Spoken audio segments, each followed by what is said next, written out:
In a world that's always throwing curveballs like inflation and market shocks, we're all looking for ways to make our portfolios a little more, well, bulletproof. Today, we're going to talk about a powerful, physical asset class that a lot of people overlook, commodities. We'll break down what they are, and more importantly, how they can act as a real shield for your finances.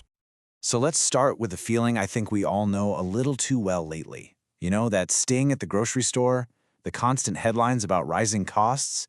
It's that nagging sense that your money just doesn't go as far as it used to. That's inflation, and it's basically a silent tax on everything you've saved. And it's really that simple, but also that frustrating.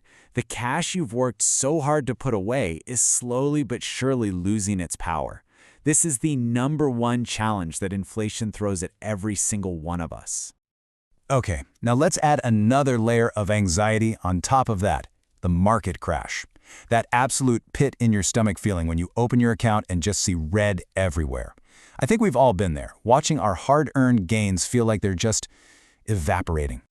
And all of a sudden, your whole financial picture feels vulnerable to stuff happening thousands of miles away.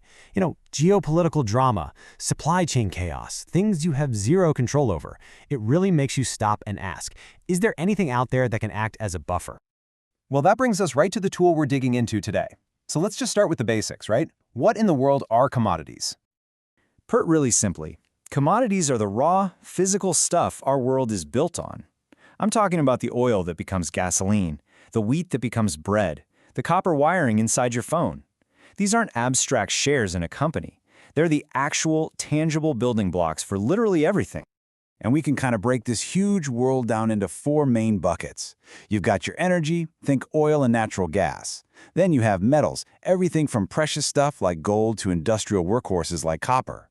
You've got agriculture, which is literally the food we eat like wheat and corn, and yep, even livestock. This stuff is the physical backbone of the entire global economy. So we know what they are, but the real question, the important one, is what do they actually do for you as an investor? Well, they serve 5 key functions that all point to one single powerful idea: resilience. So here's the game plan. We're going to walk through how they act as an inflation shield, how they help diversify your portfolio, how they can hedge against global chaos, give you pure exposure to supply and demand, and act as a timeless store of value. First up, and you could argue this is the most important one, is their role as an inflation shield. The logic here is actually pretty simple. When the price of the phone or the car goes up, the price of the raw materials needed to make them usually goes up first, and often faster. So while your cash is losing value, commodities can be a direct counterpunch. Second is diversification. Now, the key thing to get here is that commodities often dance to a completely different beat than stocks and bonds. When the stock market zigs, commodities might just zag. This isn't about trying to beat stocks in the long run. It's about balancing things out and trying to smooth out those really scary downturns. Third, they can act as a hedge against geopolitical risk. I mean, think about it. When a major conflict kicks off or a critical shipping lane gets blocked, what are the first prices to react? It's almost always oil or wheat or some other basic material. Holding them can give you a bit of a cushion precisely when the rest of your portfolio is getting hammered by that global instability.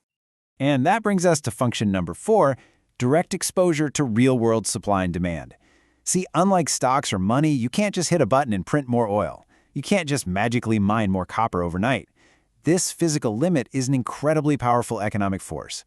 When demand for something like electric car batteries suddenly explodes, the price of a finite resource like copper can absolutely skyrocket.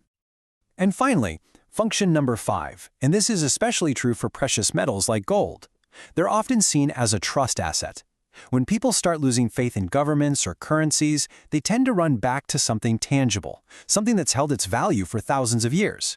It's less about making money and more about finding a safe harbor. Okay, but before you get too excited and start putting all your money into soybeans and copper, we have to talk about the warning label. This is absolutely crucial. Commodities are not a magic bullet, and they come with some pretty significant downsides you need to understand. So here's the trade-off. Unlike a good stock, a barrel of oil isn't going to pay you a dividend. A bar of gold doesn't pay interest. Their prices can also be incredibly volatile, swinging like crazy based on news reports or even the weather. And, this is a big one, over the long haul, their returns have historically been lower than the stock market. You have to go in with your eyes wide open to these facts. All right, so we've looked at the good, we've looked at the bad. What's the bottom line here? how should we actually think about using these in our own strategy? If you remember one thing from this whole discussion, make it this. Commodities are not a rocket ship for growth. They are an anchor for resilience. You don't own them to try and get rich quick. You own them to help you stay rich when things get stormy. And in practice, what this usually looks like is thinking of commodities as a small, strategic slice of your overall portfolio. We're typically talking in that 5 to 15% range. You can think of it like portfolio insurance. It's not the main show, but it's there to protect you when a disaster hits. And it really leaves us with one final and I think critical question to ask yourself. Take a look at your own strategy.